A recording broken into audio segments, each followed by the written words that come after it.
Matt Renshaw, welcome to the podcast, brother. Thanks for having me. Mate, how you feeling? You're right in the thick of the season at the moment. How's the body? How you feeling? Yeah, it's going all right. It's busy times at the moment with the Shield comp going on at the moment, the one-dayers. So, yeah, a little bit of a few days off at the moment, which is nice between games. But, yeah, it's a lot of fun.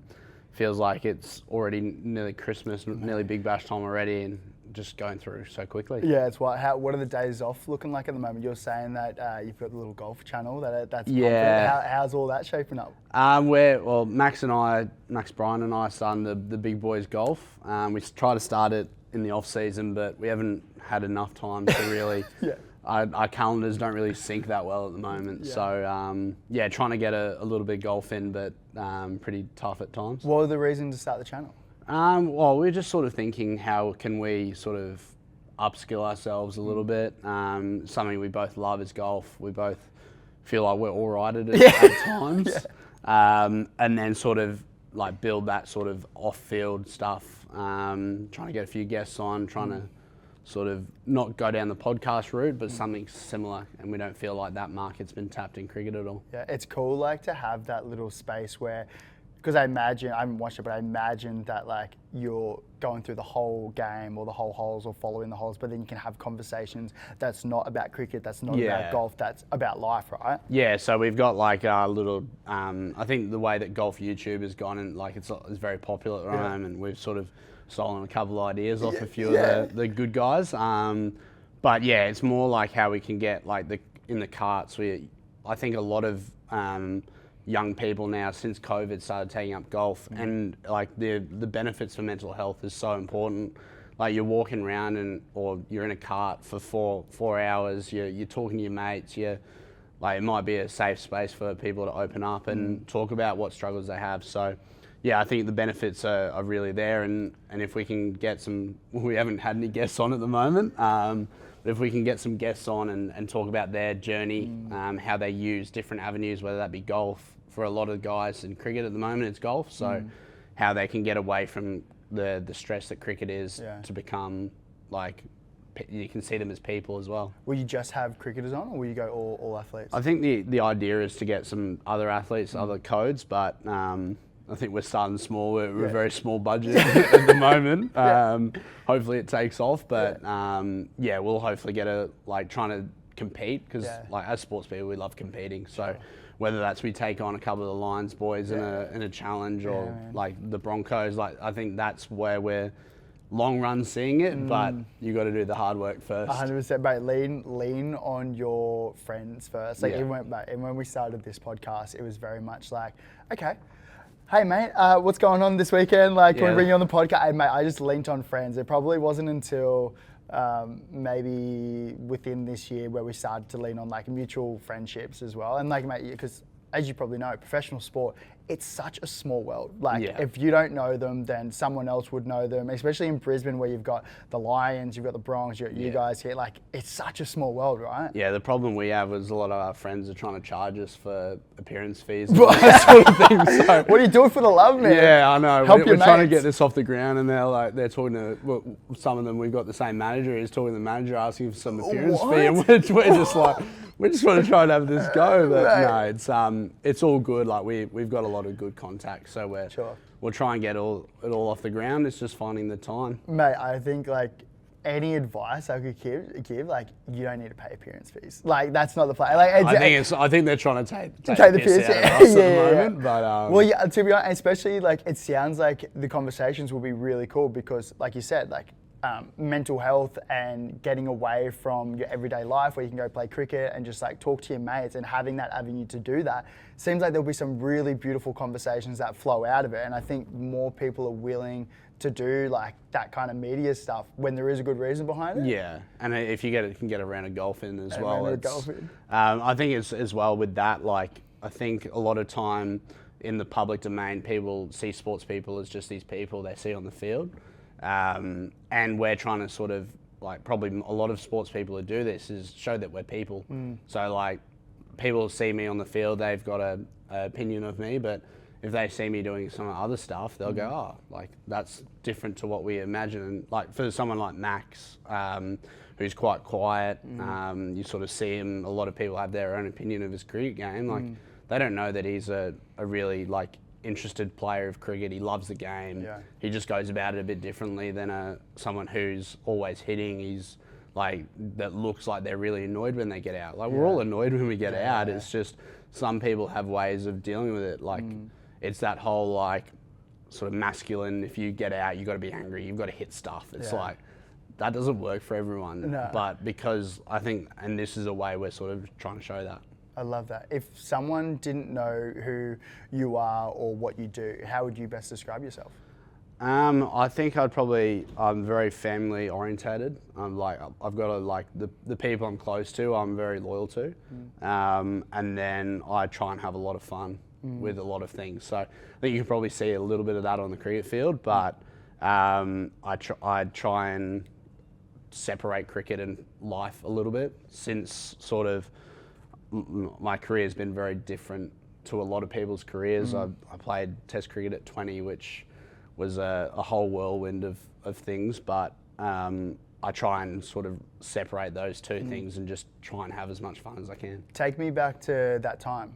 Matt, as a 20-year-old, getting picked in the Aussie squad, what were the feelings? What were the thoughts? I think the big one was I didn't really know who I was.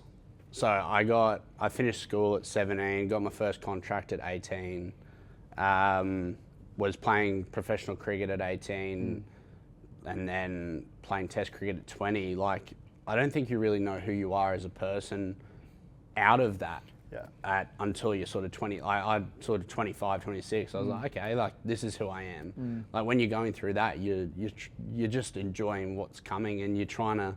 A lot of my stuff throughout, like, school and stuff was trying to fit in. Like, for me, cricket was always the way that I fit in. It was like, oh, he's all right at cricket.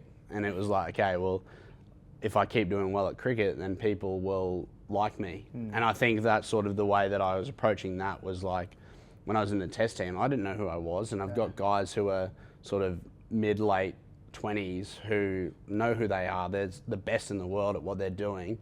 And they've got, like, their own things, and I'm trying to just keep up with everyday life. So it was a real, like, wow.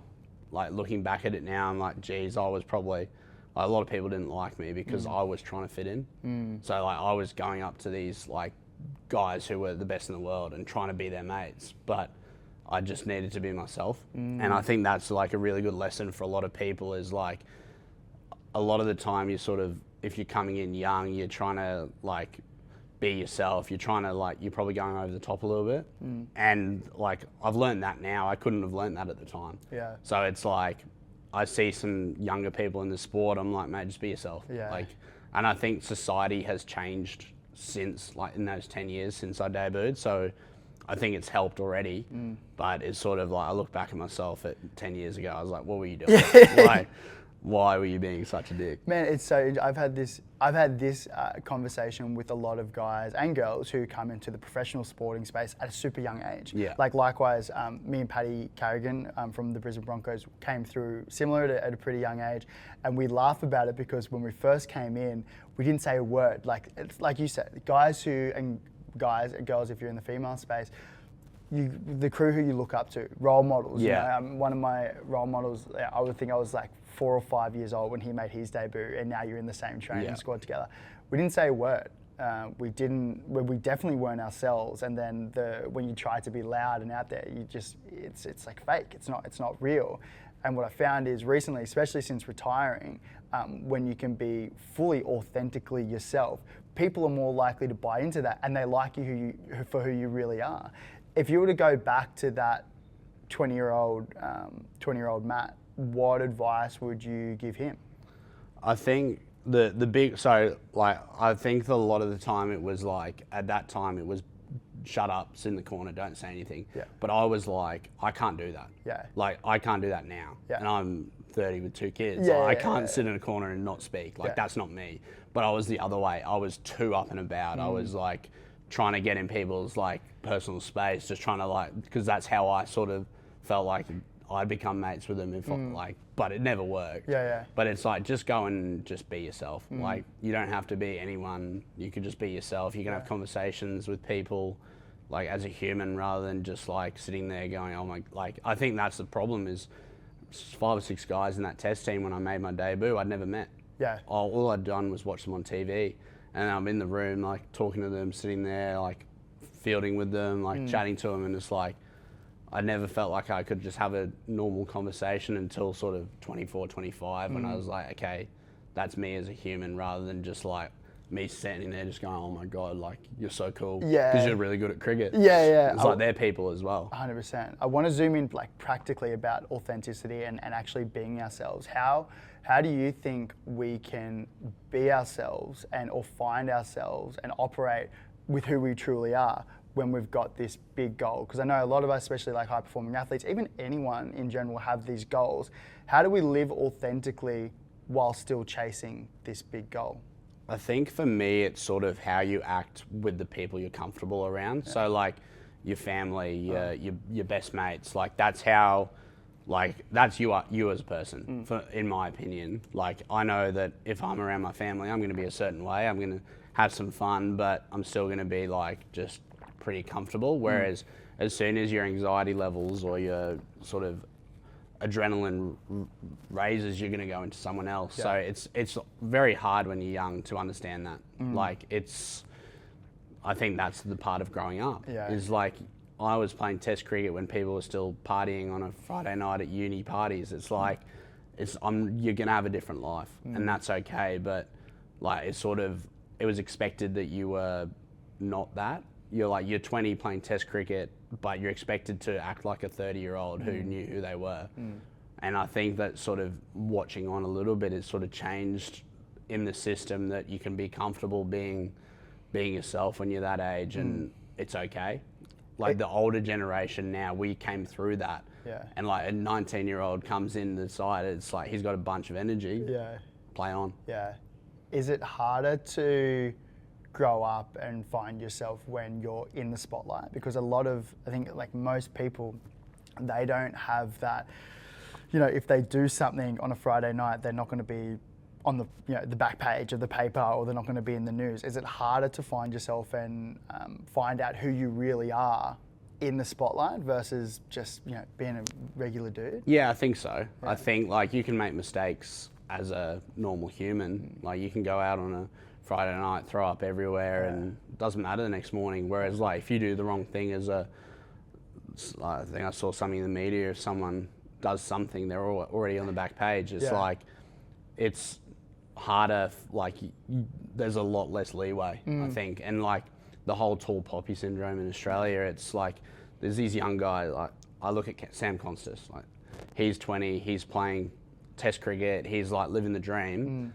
People are trying to get him down. It's like, why are we, like he's the future of our sport. He could be playing for 20 years, but people are just like either really on him or really off him. There's no just neutral, like let him be 19, 20, let him learn, let him try and explore what he needs to do. Whereas every day, whenever he plays, the media are just straight on. They're going, oh, he's failed, or he's succeeded, or he's done it this way. Like he's played 30 games. Like let him learn the best way, because he still probably doesn't know that. But I hate that about Australian culture. We did a few podcasts over in Boston and New York last year, and we were talking about like the tall poppy syndrome and how in Australia and sometimes the UK, but definitely in Australia, whenever someone is achieving or doing really well or on the process of doing that, so quickly to pull them down. And it's like, well, why can't we be around crew that brings each other up? We've got a group chat on the Gold Coast of just like footy players,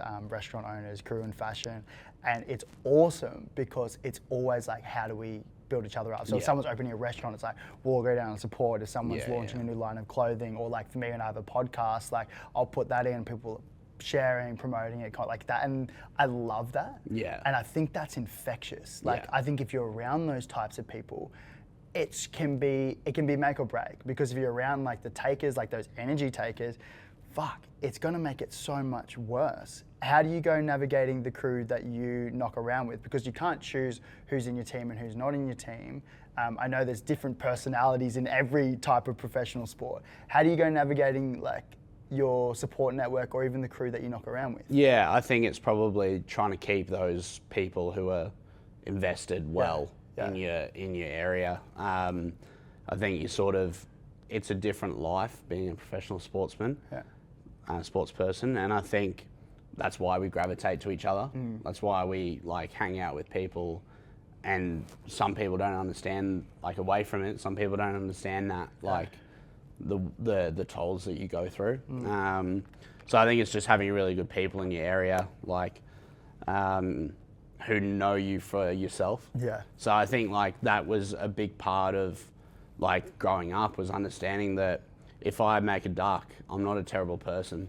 Like, and like some people, like those people who are sort of hanging on, like we call them carpenters, because they always come out of the woodwork whenever like something good happens.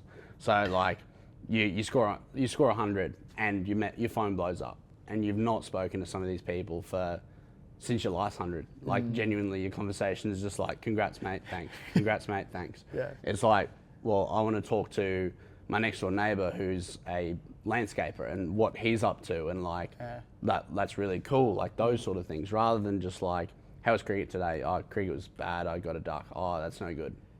Yeah, like that ultimately. Sorry, like, mate. Yeah. But like those other authentic conversations about like life, about like people just seeing you for Matt Renshaw. He's 29, he's got a wife and 2 kids. And like he loves golf, he loves all these other things, like trying to see and connect with people like that, rather than like you meet someone and it's like straight away, how was the tour, like, oh, did it spin over there, like okay, it did, like talk to me about me as a person. And I think like trying to keep those people in your life is key. Has there been any times where you've gotten ahead of yourselves and those guys are the ones that pull you back in the line? And it doesn't have to be. A little bit. It's more like my wife. Like she's just like, I sort of made it like sort of 8-9 years ago. I was in the Australian team. I was the incumbent for the Ashes, and I got dropped like after 4 or 5 games because I didn't score any runs, but I dropped myself basically because I'd get home after a game and I would be straight on my phone and I'd be reading every single article about everything. Yeah. So like I'd get out and someone would score 100 in another state and I'd be like, oh no, like he scored runs, I haven't. And it's like every night I'd get home and do that, and we'd be like sitting watching a movie and I'd just be on my phone just scrolling. And it's like I was never in the moment at that point. And so like sort of made a rule, like if I was on my phone doing something non-productive, wife would just go, come on, mate, sort it out. And like, I sort of had to tell her that when it was, and I'd get angry at her. I'd be like, no, I'm like, I'd just go straight to like, oh, I'm reading something important. And she'd like look over, it's like, Matt Renshaw fails. And she's like, is that really important? It's like those sort of things where it's like, I'd find that like the downtime, that's the hardest part, where it's like, you've got nothing on, especially when you're young and you like, now I don't really have time to because I've got screaming kids, so I don't have time to go through everything. But like when you're just coming home, you're sitting there, you're watching a movie and you're just scrolling through your phone. Is that when you first sort of cracked it, 8 or 9 years ago? You first got into the test side? Yeah. And so you pulled yourself out of that because of... Yeah, so I did that, and then it was like, well, that was sort of the first time I sort of went, why am I playing? Yeah. And I think I've asked myself that question a lot. Because when you're young, you're playing because you enjoy it. You're playing because you have to go and hang out with 10 blokes. You obviously got a little bit of success, so you enjoy the success.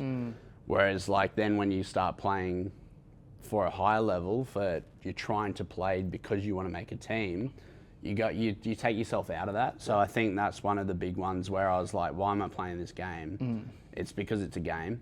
It's because I love it. I love the challenge of it. I love the success from the tough times. Yeah. Whereas like as soon as I sort of try and play to make a team, I won't score runs. Yeah, right. And I know that because I've done it. It's sort of every year, the media sort of about, I'd say July, August, they get ready for the first test. They're trying to beat all the footy codes off the newspaper. So they're like, who's playing the first test? Yeah. And it was always like this bat-off, and there was that much media about the bat-off this year. It's like, I'd get sucked in to go, oh, who's going to win the bat-off? Whereas like the last few years, this year I've been the best at it, But the last few years was like, I'm not going to read anything. So like, people will come up to me and ask me about it, and I'll be like, I don't know. Like, because you can nowadays you can hide stuff. So like, I don't have all the apps that tell me the news. If anything comes up on like my Instagram or something, I'll hide it. So like, when it was sort of around the time of selection, I didn't know where my name was.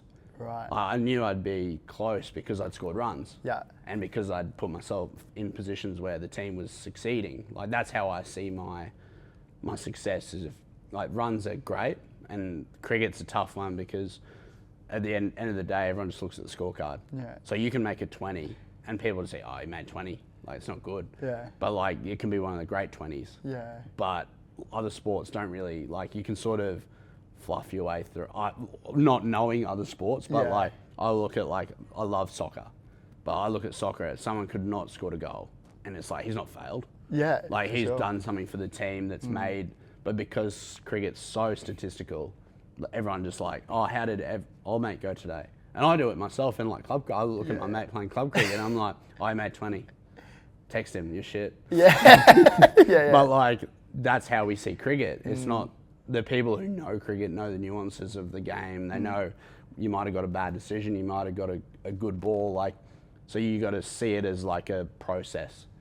Has clearing all the apps and the news and not dialing into, I guess, like the news aspect, has that helped your cricket? I think so.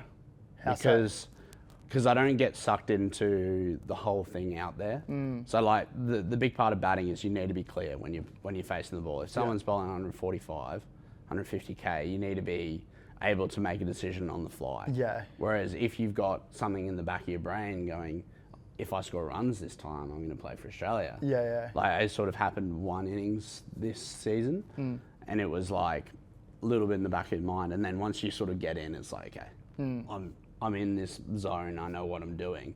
Whereas like, if you've got, oh, I need to score runs, then your feet don't move as quick because you're thinking about this, and it's just all these other thoughts that come into your mind that you talk about like a flow state a lot in sport. It's like, if you're not in the flow state, cricket's tough because you've got so much time.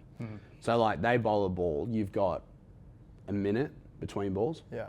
So you're like, they're walking all the way back to their mark, and you're standing there, and you're like, you're trying to like keep your mind filled. So you think, what am I having for lunch? What is that the thought process? Yeah, that you're just trying to like, because if you get some bad thoughts in your mind, if you go like, oh, I think I'm gonna get out, then that for a minute you're just going, I'm gonna get out, I'm gonna get out, I'm gonna get out.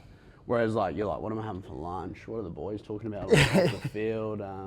Oh, who's training up there? I'll watch them for a bit. It's like the in-between parts is actually one, like facing a cricket ball, if you've got no like noise or anything, it's generally pretty, like, you've done it that much in your life, you know what you need to do. It's when you get bad thoughts in your back of your mind.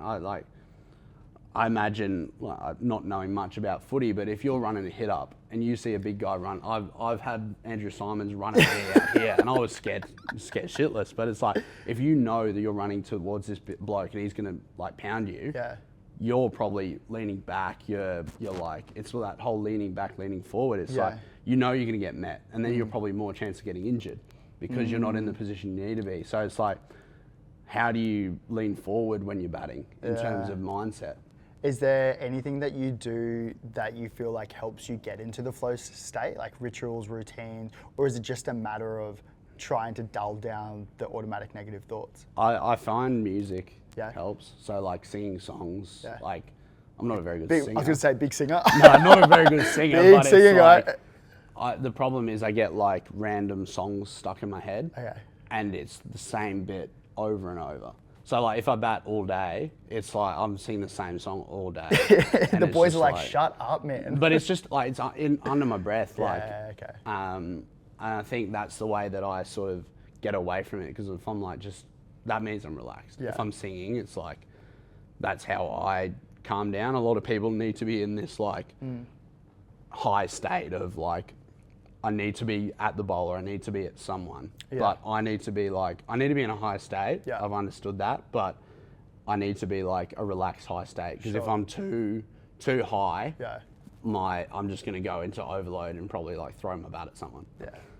We had a sports psych come in when I was playing in Sydney at Para, and it was really cool because he's like, where you kind of like where you need to sit personally is kind of like neutral. Like you've got over aroused and then you got under aroused, and he said music is actually a really great way where if you're under aroused and you need to boost yourself up, you can use music to do that, and you can also, and vice versa, if you're over aroused, bringing it back. Breath work is also really good to calm down. But he's like, being neutral where is a beautiful place to be because you're clear, you're obviously a little bit up, you're ready to go, but you're not so erratic, but you're also not so like blasé about it. You mentioned before about like negative thoughts coming in and trying to push them aside. Obviously we have tens of thousands of thoughts every single day. The reality that all of them are going to be positive is probably not the case, and especially with like having a negative bias like we all have, a lot of those thoughts can be negative.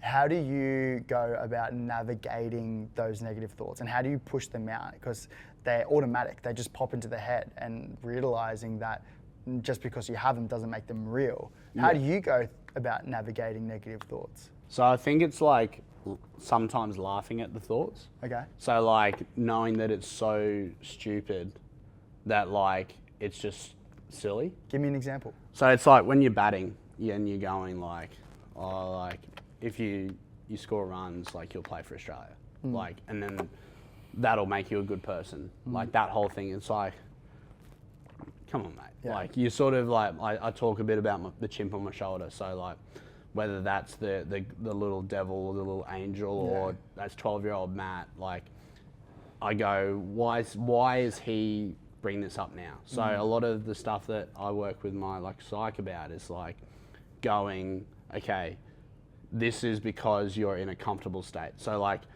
if you're in a completely comfortable state, no negative thoughts are going to come in. But then you can start, like as soon as the chimp gets one little negative, he'll jump on that because humans, we're fight and flight. So if you're fine, you're not going to fight anything, you're flying. But if they get this little bad thought in their mind, they're going to try and go, mate, that's a worry. Like you need to score runs. Like otherwise you're not going to be a good bloke.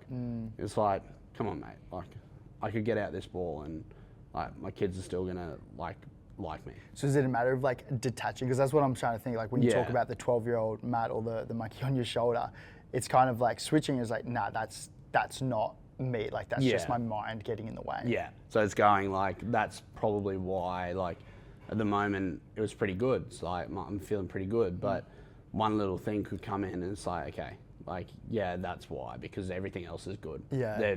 They needed to find one little small thing where we wanted to derail you, and that was it today. So just laugh it off. Does that float into personal life as well? A little bit. I think the personal life is a lot more calm now because you're comfortable. Yeah. It's more like, even if like you haven't slept well, the kids are being little shits, and your wife. You can swear on the podcast if you want. Your wife's angry at you because you've not taken the bins out. It's like, you might start getting angry and upset, and then you're like, does this really matter? Like, it's more like the amount of times wife and I have gone just like, it's us against them. Yeah. Like, these kids are being little shits today. Yeah. It's us against them. We're not fighting each other. Yeah. Like, it's not a triple threat match between us and the kids. Like, it's us versus the kids. Like, we've got to try and come. It's like, and I think the way that since we've started doing that, like laughing about like, why are we going at each other? It's like, we're just tired because the kids haven't slept. Like, man, that's fair enough. That seems like such a beautiful way to go about it. Yeah, I think like, and understanding like, sometimes I might have had a shit day at cricket and going like, okay, like don't take this home. Yeah. And like I might be like sitting there tired, annoyed, and then wife said something, I'll snap at her. And then I like look, I'm like, sorry. Like straight away, I'll be like, why have you done that? Like she's not done anything. Like, just why have you done that? Is it an awareness piece? Because we did a podcast with Tim Zhu just before his last fight against Fundora, which he lost, but just before that, same thing. We're talking about how do you go navigating a tricky day coming back home to your partner.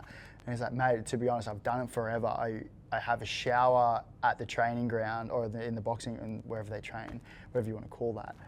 But he's like, it's kind of like I washed the day off me. And he's like, and it is an awareness piece. It's like as soon as the water hits my head, no matter the shit that has happened in training, whether it was a good day or a bad day, I wash it off and then I go home and I'm clear. Because I was talking to his partner, Alex, and she's just like, he always comes home. He's never angry about the day, and she was curious about that. She asked the question on the podcast. She's like, why do you do that? And he's like, I just wash it off. Yeah. And he's been really consistent about it as an awareness piece. Sounds like the way you're speaking, it's a bit of an awareness piece. Like you snap at your missus, like, sorry, no, you know. And like I think one of the really good examples this year was I got out here and I walked. I was so angry at myself. I was like. And then I look over and my little girl's just there. Yeah. And she's like, Daddy, and like coming up for a hug. And like, I think at this point she was like, I thought she was off me. She was like, didn't want anything to do with me. She was just like, wanted mum. And I was like, fair enough. Like, and then like I saw that and I was like, all the cricket stuff just went away. I'm like, there's this little girl who's just like, wants to give me a cuddle. And I was like, okay, like those sort of things really help you get away from it. But I think I listened to a podcast where Max Gawn was talking about how he like came home, like on his way home he'd go to the beach and like that was his way of like, we can't really do that in Brisbane, we don't have beaches. Brisbane River. I'll go to the muddy beach out there and swim in the mangroves. But like that sort of thing, it's like trying to, once you like get home, it's like once you go through the driveway, it's like, okay, I'm home. How has having kids changed you as a person? Professionally on the cricket field and then personally? I think it sort of helped me dive into that sort of the away from cricket part. Yeah. It's like these kids, like my little girl, she's 3 in December. She doesn't know, like she knows cricket. Yeah. She knows cricket now, but she doesn't know if I've made a duck or made 100. She's just like, do you want to play? Yeah. Like, and I think that's sort of the hard part is like I come home and I'm exhausted and I'm like, you've got to play dress up, you've got to play shop. It's like she doesn't care what you've done. Like she's ready, she wants you to clock in and she wants you to play. Yeah. So like those sort of things where it's like, the time away, you come home and you're like, okay, this is my filling my cup. Like a lot of guys talk about like going away or like going on holiday somewhere. But like for me, a lot of the time, it's like I enjoy just being at home. Yeah. Like we had our off season from April to June, and we had our little boy in March. So like April, May, June, we left the house for 3 days. Wow. We went down the coast for a friend's wedding. Yeah. And we didn't have that was the first time. I didn't go on a plane until July or something. It's like, that's so rare for me to like, but it was just enjoying being at home. Like the routine of it all, like now my routine is so sporadic that I can't like, that was like, okay, we're feeding it this time. It was like, I wasn't really leaving the house. I didn't leave the house for a couple of months in terms of like crossing the gateway, which is like, that's a big deal for me, is crossing the gateway. Stay in the postcode. Yeah. Does your family travel with you now for games? Here and there. So like if we go for a Shield game, they probably won't, but like big events or long trips, they will. Yeah. So like they came to Perth for my one-day debut, which was lovely. Yeah. Apart from when I got the text messages when they were on the flight back from Perth, and I was... What was the text messages? No, just, this is terrible, why am I doing this? Oh, yeah. Like, yeah. Okay. She travelled home with both kids. Far out, yeah. Perth to Brisbane, and I was in Adelaide, like, ready for the next game, and it was like, okay, like, it's not ideal, but like, the travelling with kids, like, it's hard.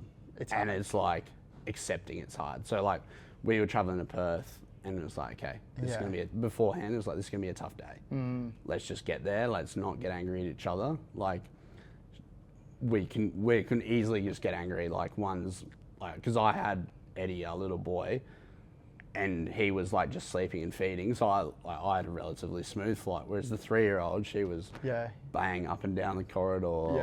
It was just like, we'll just get through this. And so why take them? Because it's one of those moments where, like, so my test debut was 9 years ago. Yeah.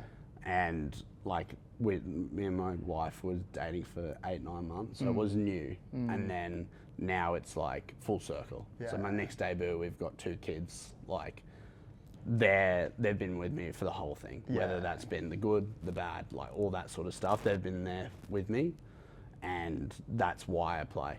So like it was sort of, we were talking like whether she'd just come on her own or the kids come as well. I'm like, it's going to be tough, but I think I'd really like the kids there because like I'll look back in 30 years time and go, okay, that was a lovely week where like it was, I'll remember that trip, like Perth, 1 day debut, like all this pressure, but we were in the hotel pool for 3 hours. Like just like being a family.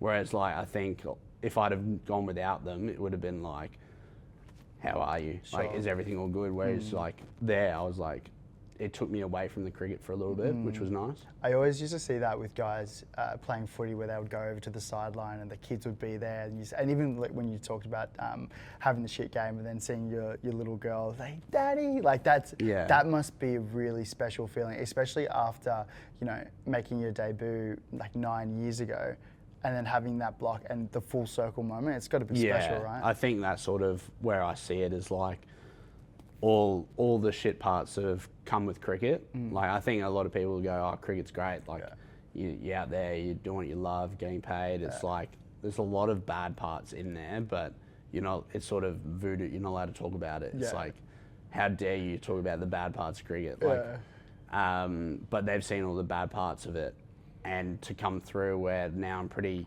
content with where my life is. I made my debut for 1 day cricket. Man. I think I'm the longest person to have made a debut from Test to 1 day of all time. So it's a pretty cool record. But like being able to go, okay, like that's why I play. I play for my family. I play so that I can enjoy myself and do something that I love, but fortunate enough to do it with people that are close around me. Has there been any times where you've merged the two, the cricket and the identity? Not for a little bit. I think it's more, I get slightly uncomfortable. Not uncomfortable, but it's like when I'm out on my own with my family. Like I'm at the shops and like I'll get the people like noticing me and like, because I do it myself. Like I was in London at a shop and I saw Frank Lampard and I was just like, holy fuck, it's Frank Lampard. And then Jose like walked in, like Jose was walking and I think his daughter or something walked into Jose and he's like going up to Jose like, oh, I'm sorry. And I'm just like, and Jose's like, who's that? I'm like, it's Frank Lampard. And she's like, I don't know who that is. Full I'm fan like, girl. oh my God. Like, and it's just sort of like, I see them and I'm like, oh, that's so cool. But so I understand that part of it. Like the kid in me is like, that's pretty cool. Whereas like, I'll be like walking around the shops and the good one is like, people will be like, how you going, mate? I'm like, yeah, good. And they're like, oh, you score runs this weekend? I'm like, hopefully. And then Jose will like, well, walk past and she'll be like, who's that? I'm like, no idea. Don't know who that is. And it'd be like, okay, like this is just the way that it is. It's more like when I'm out in public and it's like people recognize me. It's like you forget when you're trying to drag your girl through the shops because she's just sat down. It's like these people are like, you're the cricketer. I'm like, yeah. I'm also like trying to drag my daughter from the shop. Yeah. But it must be nice having the family around to be able to do that stuff. Especially like even us having coffee this morning, being able the way you were talking about separating your identity and saying like, just because I play sport, just because I play professional cricket, you know, it doesn't make me like I'm not just a cricketer. Like I'm a family member. I'm a person. I have hobbies and interests outside of cricket. And I think because cricket is so long, it makes the time go by. So like, for instance, I got picked on the Indian tour in 2023, I think it was. Bad with years around that time. But my daughter was 6 weeks old.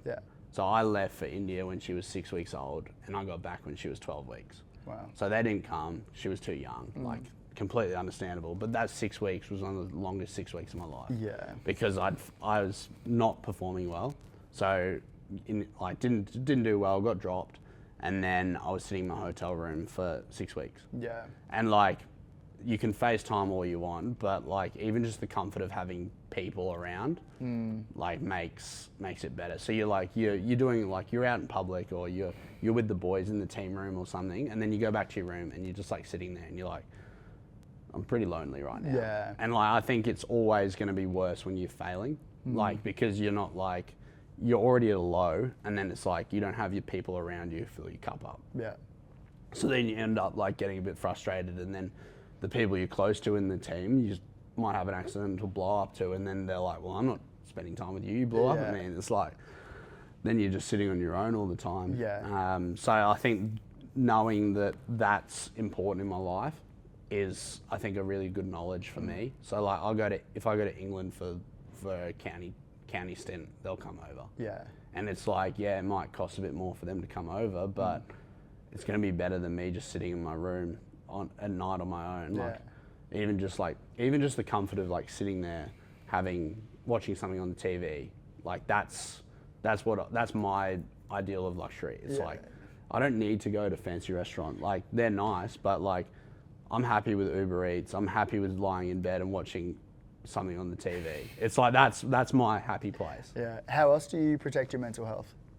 I do a lot of work with the psych outside of cricket. So like, we're fortunate enough, we've got psychs in the game, but for me, it was like, you spend money on like a lot of other things. Why wouldn't you spend money on a personal, like someone you go and see privately? Yeah. Tell me more about it. So like, it was a few years ago, and Chris Lynn actually like suggested this guy to me, and I was like, I'd already had a few sort of interactions with psychologists, and I'd had not issues, but like team psychologists I found can be a little bit, because they're working for the organisation, they can be like a bit more towards the organisation than you. Yeah. So like, I was then like, I'm going to try and upskill myself elsewhere. So started seeing this guy, and a lot of the stuff we did early like wasn't about cricket. Yeah. It was like, how much do you use your phone? How much do you, like, what do you look at when you're batting? Like, it wasn't about like, I don't think we've ever spoken about like technique in terms of like where my feet go. It's like, because there was a period of time where I'd get to 30 and I'd look on the scoreboard and I'd be like, oh, I'm on 30, cool. And then I'd get out. And it's like, okay, well, this week when you're playing, you're not allowed to look at the scoreboard.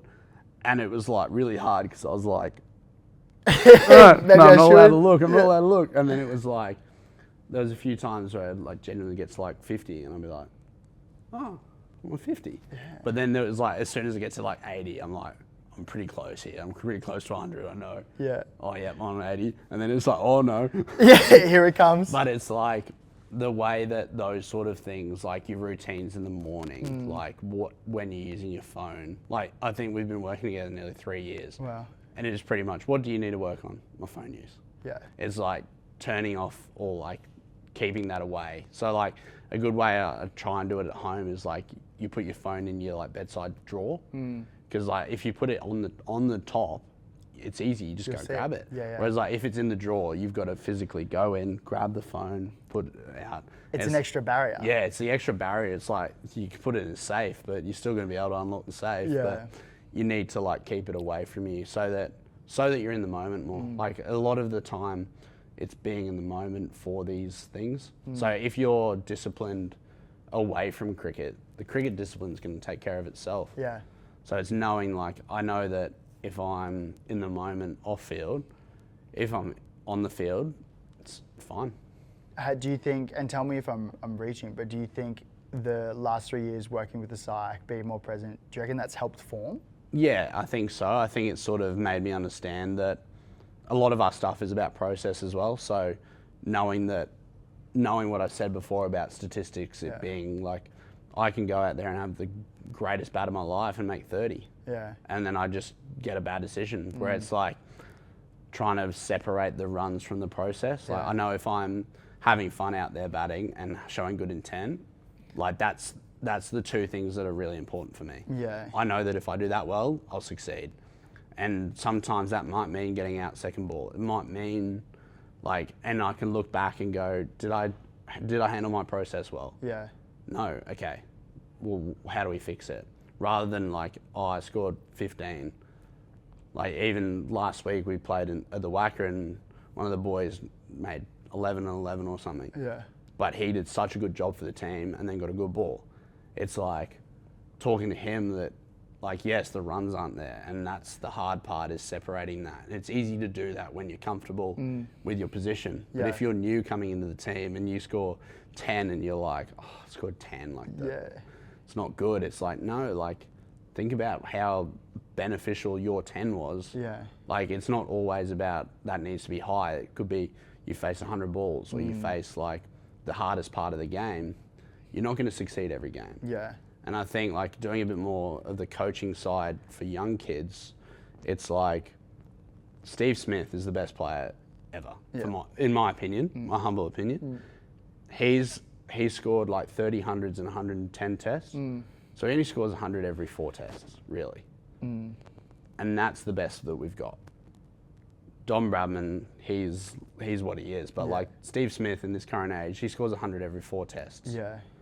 And that's the best. So you're going to have 3 tests of failure if you see 100 as success. Yeah. So understand that there's going to be ebbs and flows. Something good is always around the corner, and knowing that, like, rather than just like, I didn't score 100 today. Yeah. Like, that's a failure. You said 2 things at the start of that. You said you had, when you go into it, you focus on having fun and having intention. Yeah. Is that something that you'll consciously think about before going out to play? Yeah, a little bit. I think it's more like, I think going back, like, so last year I was trying to be quiet, like lower myself, like lower the sort of adrenaline, lower all that, like try and calm myself down out there.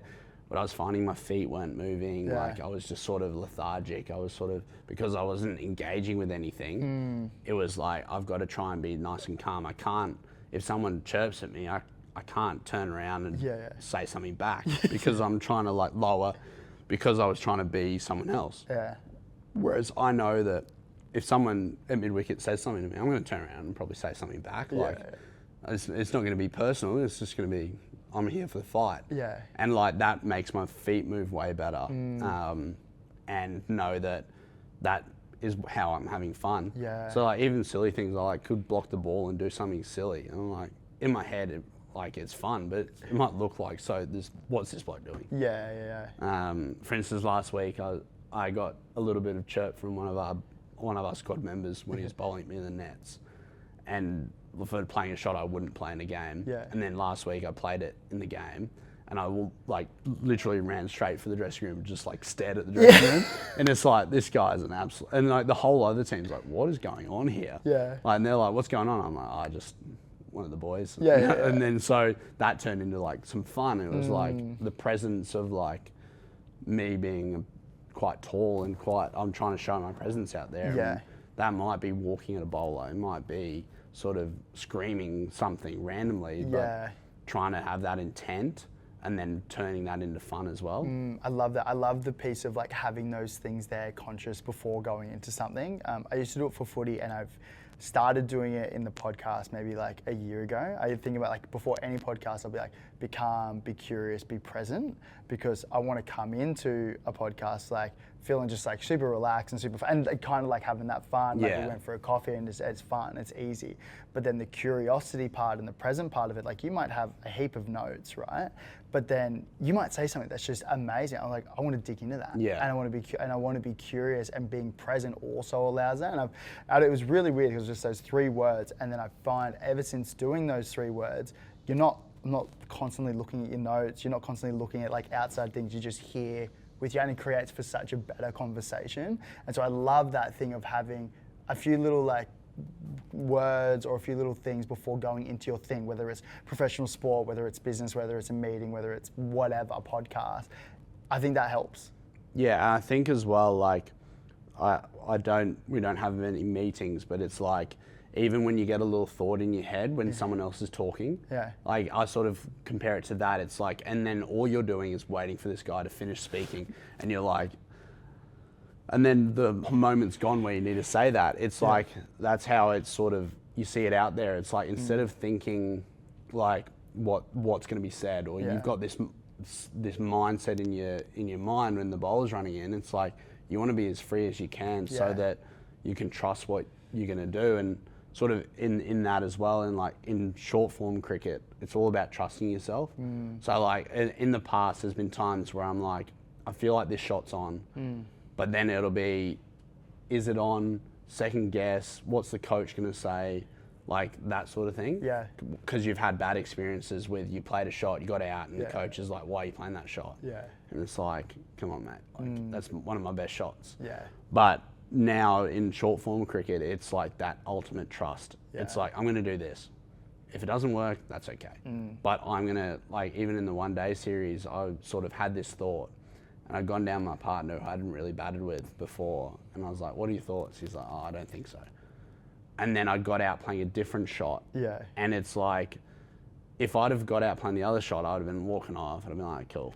Yeah. But this other shot I was like not happy with. And then I'm getting the coach being like, why did you play that shot? And I'm like, just trust yourself. It's like the ultimate, like, trust yourself what you're going to do, because you can live by your, like, if you live by the sword, die by the sword. Like, you know, like, I get out playing the way I want to, I can be comfortable with myself. Whereas there's so many more regrets if you get out playing a shot you don't want to play. Yes. It's like, why did I listen to him? Why didn't I play the other shot? Would have been like the whole, like, what could have been. What if Jack and Declan were showing me a clip, I think it might have been before like a semi-final or a really big game last year, and you were talking to your other batter, and it was kind of like, what's it called? The ramp. The ramp, yeah. And it's just ramp, but it's not typically a normal shot that you would play.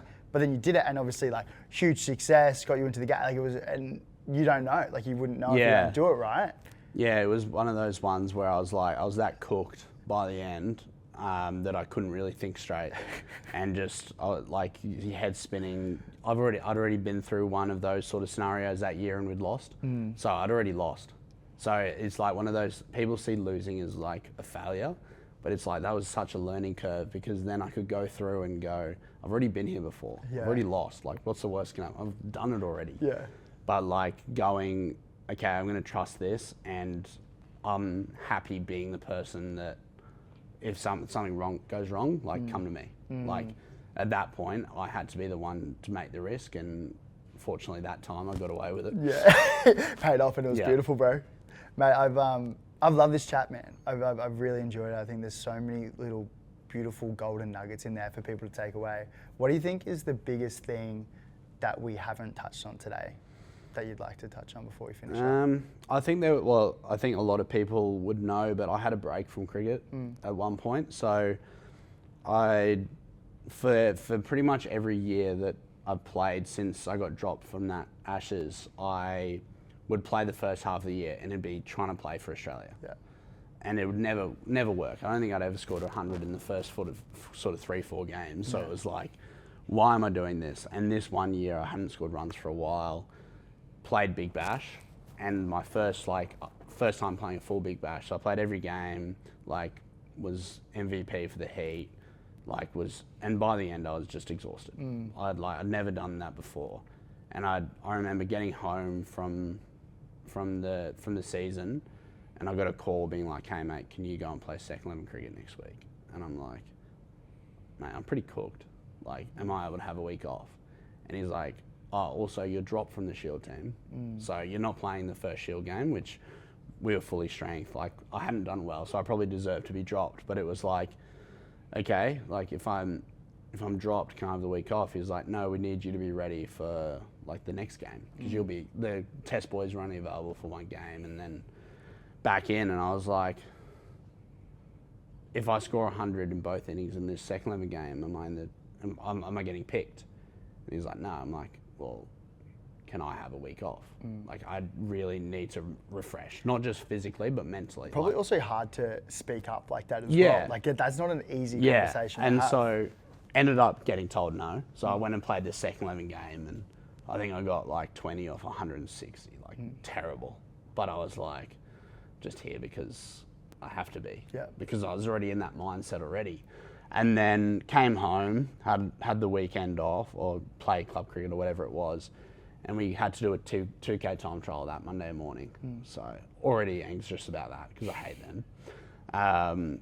Did it, and then came in the office, and I was fried. Yeah. I was like, why am I doing this? And we had our, like, I think it was fortunate we had our mid-season reviews at that point, because it was just after Big Bash. Like, we're getting ready for a big back half of the year. And I walked in, and I didn't know I was going to do this, but I walked in, and they're like, you okay? And I was just like, no, not really. And like, I think it was sort of like, no one's ever answered no to that. You're always like, oh yeah, I'm sweet. Yeah, you're a mid-20s Aussie bloke being a professional cricketer. You don't have the right to say no. Yeah. And it was like, okay, what do you need? I'm like, I just know I need a bit of time off. Like, and I knew I wasn't playing the Shield game, so it was sort of like, I knew that I didn't need to be around. But it was like, okay, so like, I went fishing, and the boys still joke about, like, I'm not a fisherman. I just went up to one of my mates, like, he goes up to this place fishing. So I went up there for 3-4 days, try to get off my phone for as much as I can while the game was going on. And it's like, I didn't play another game that year. I could have, but they didn't pick me. But it was also like, I knew that was the sort of hard switch that I needed, because then I came back. So then I sort of came back ready to play and played a club game and stuff. And it was like, sort of, I didn't know, I probably shouldn't have, but it was like, I was trying to then get picked in that team. And I knew that I was there and thereabouts about getting picked. But then COVID hit just after. So it was like the perfect storm of like, not playing, having a break, into quarantine, like home, like you're not allowed to leave the house. And it was like, well, for me at that point, it like the whole thing worked out well, because it was like, how can you get out and why are you getting out? So like a lot of the time training, you're like, why am I here? Like I could be doing way better things. But at that point with COVID, it was like, I want to get out. I want to go and train. I want to go and get better. Like, and it was like, I'm not playing to be an Australian cricketer. I'm playing because I love this game. Like, I love the nuances of, like, a lot of people are like, oh, cricket, just some bloke bowling at you and you've got to hit it. Yeah. Like, there's a lot of nuances that come with knowing the sport. And I love that feeling of trying to get better. So whether, like, and now the coaches now are like, they know that I don't need to be in every day. Like, and they can sort of see that if I'm, like, during this preseason, I was ready in July. Like, August, July, I was like, I'm ready for the season start. We still had 2 months of training. It was like, we need to get this bloke, like, this guy might need a bit of extra break now. And I think the way that cricket sort of changed since COVID is, like, a lot more accepting of, like, oh, he might need a couple of days off. Yeah. And everyone's race is different. So if this guy needs a couple of days off, that's fine.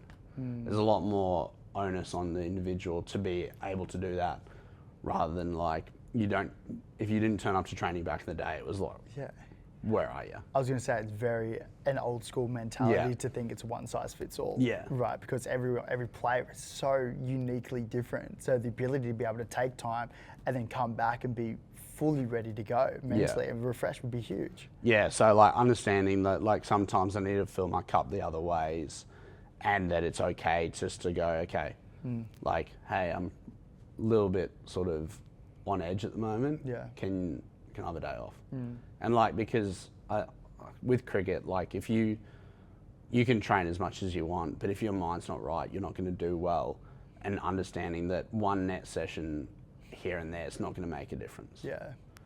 I think it's easy to be a younger kid coming into that grade and just be like, I need to do all that and some, and the rest, and overwork it. Do you think there's a time where you do have to dial in versus times where you have to take a step I back? think, like, and I think the coaches know that when those times are, but like, it's sort of, it's the way you earn that sort of right to go. Yeah. Like, okay, I need a couple of days off. Yeah. Like, I needed to go and take the wife down the coast for a couple of days to get refreshed, rather than like, I need to come and do. And I think we're better at like going and doing gym elsewhere. Yeah. It's like, if you don't need to be here, you don't need to come. Yeah. Like, there's some days where you need to come, and that's fine. Like, you got to accept that if you're willing to, if you're wanting the other part. Man, that must be the way you talk about it. It's like, when I was in, there's no way I could have asked for a day off. Like, I reckon I would have shit myself. Like, I don't have that in me. How did you navigate it? Was you just got to the point where you're like, I just need it? Like, how would someone in a similar position go about navigating that? I think I got to that tipping point of like, I don't know how long I'm going to be here if I keep doing this. Sure. Because like I'd already been dropped, so the worst had already happened. So like for me, getting dropped from like the Australian team was bad, but getting dropped from the Queensland team's like, I might need a new job next year. It's like, whereas like when you get dropped from the Australian team, it's pretty disappointing, but it's like, I'm still getting, these guys are my best mates. Yeah. Like if I'm dropped from Queensland team, there's my whole identity gone. And it was like, okay, how are we getting back to where we want to be? And it's like that enjoyment piece. It's that sort of being able to understand myself. And I think COVID came at a perfect time because like we were already in off season. So it was like, I could do what I needed to do, but to get out, you had to have a good reason. So like we had to train by ourselves. We had to go in different like times. It was all this stuff, but it was like, I'm out of the house. Yeah. Like, and for someone like me who needs to move around, it was like the certain spots I could go was like to train. Yeah. So it was like, how do I best navigate this and yet be able to go, that's me. Yeah. Like I need my own recharge space. I need to go and mow the lawn. I need to like like those sort of stuff, which was trying to fill my cup, was these things that I can't do if I'm playing, like training every day. Yeah. It's like, I need to be able to go and do these things. Man, I love that. And I think that is such a beautiful takeaway, and I think that's probably a great way to finish up this conversation, man. Thank you. Thanks so much for your time today, bro. Thank you. It's been cool to shoot the shit for the last hour or so, and mate, good luck with the rest of the season. Thanks, mate. Cheers. Done. Cheers, bro. How good.